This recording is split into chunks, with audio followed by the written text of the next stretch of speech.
ഒരു വീട്ടിൽ ചെന്ന് പ്ലാൻ കൊടുക്കുമ്പോ നിങ്ങളുടെ മുഖം കാണുമ്പോ അയാൾക്ക് ബിസിനസ് ചെയ്യാൻ തോന്നണം.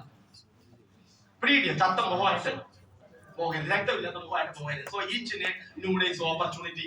അപ്പൊ അങ്ങനെയാണെങ്കിൽ ബിസിനസ് ചെയ്യാൻ പറ്റുന്ന കുറച്ച് സക്സസ് ആയിട്ടുള്ള പ്രിൻസിപ്പിൾസ് വിജയിക്കാൻ ഈ ബിസിനസ് ഏറ്റെടുത്തിട്ടുണ്ടെങ്കിൽ, നമ്മൾ മറ്റു പല പ്രൊഫഷനും ചെയ്ത് മാന്യമായ വരുമാനം മേടിച്ച് നല്ല രീതിയിൽ ജീവിച്ചുകൊണ്ടിരുന്നവരാണെങ്കിൽ ഈ ഒരു പ്രൊഫഷനോട് നമ്മൾ ഏറ്റെടുത്തിട്ടുണ്ടെങ്കിൽ, ഇതിനകത്തുകൂടെ എനിക്ക് വിജയിക്കണമെന്ന് തീരുമാനം എടുത്തിട്ടുണ്ടെങ്കിൽ അതിന് കുറച്ച് തത്വങ്ങളുണ്ട്. ആ വിജയത്തിലുള്ള പ്രിൻസിപ്പിൾസ്: ഒന്ന് ആറ്റിറ്റ്യൂഡ്, രണ്ട് നോളജ്.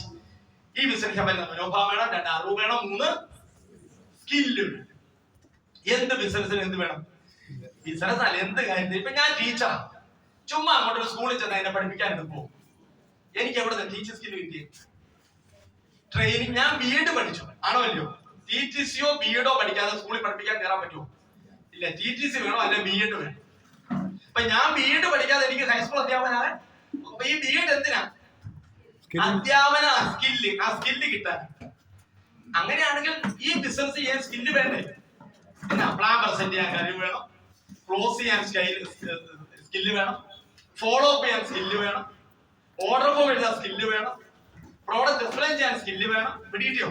എന്ത് സ്കില്ലുകൾ വേണമെന്ന് അറിയോ? എല്ലാവരും ഒന്നിച്ച് ഒരു ദിവസം പഠിച്ചു തുടങ്ങാന്നല്ല. ചിലര് പറയും ഞാനേ കുറച്ചൊന്ന് പഠിക്കട്ടെ, കുറച്ചൊന്ന് പഠിച്ചിട്ട് തുടങ്ങാം. എല്ലാം പഠിച്ചിട്ട് തുടങ്ങാൻ പറ്റുമോ? ഒരിക്കലും ഇല്ല. ചിലർ അങ്ങനെ പഠിക്കാനിരിക്കുക, പിന്നെ അവരോട് കണ്ടിട്ട് പോലും ഇല്ല, പഠിക്കാൻ പോയ പോക്കാം, പിന്നെ കാണുന്നില്ല. അപ്പൊ ഇങ്ങനെ സ്കില്ലുകൾ ഉണ്ടാകുക, മനസ്സിലായോ? ആദ്യം ആറ്റിറ്റ്യൂഡ്. ഈ ബിസിനസ് വേണ്ട ആറ്റിറ്റ്യൂഡ് ഒന്ന് എന്താ? പോസിറ്റീവ്. എന്ത് കാര്യത്തെ പോസിറ്റീവ് ആയിട്ട് കാണാൻ പറ്റണം. പോസിറ്റീവ് മനോഭാവം ഉണ്ടാക്കിയെടുക്കാം. ഏത് കാര്യത്തെ കുറിച്ച് സംസാരിച്ചാലും മനുഷ്യൻ ജന്മസിദ്ധമായിട്ട് എന്താണെന്നറിയോ?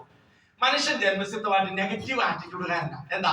എവിടെയും നെഗറ്റീവ് കാണുന്നതിനാണ് സന്തോഷം. അതുകൊണ്ടാണ് പത്രങ്ങൾ പോലും ഫ്രണ്ട് പേജിൽ എന്നെ